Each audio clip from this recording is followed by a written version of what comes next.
Hey everyone, welcome back. Today we are covering headphone notifications on iPhone, a pretty helpful feature that monitors your headphone audio levels to protect your hearing. It alerts you if your listening volume is too high for an extended period. That's it, let's get started. So first up, you have to launch the Settings app on your iPhone.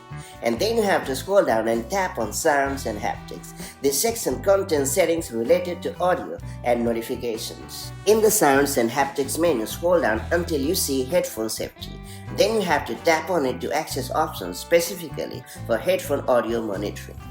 Then you have to toggle on headphone notifications. This activates notifications that alert you if you have been listening to high volumes for a long time. It's a great way to ensure you are not damaging your hearing over time.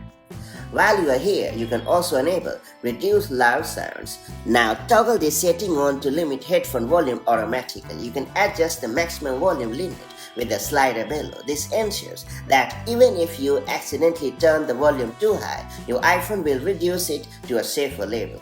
And now it's time to test the feature. To see it in action, you'll have to use your headphones at higher volumes for a while, and your iPhone will notify you if the volume reaches unsafe levels over time. And there you have it. You now know how to enable headphone notifications to protect your hearing on your iPhone. If you found this video helpful, make sure to like, share, and subscribe for more such handy iPhone tips and tricks. Thanks for watching and keep listening safely. And I'll catch you up in the next one. Bye-bye.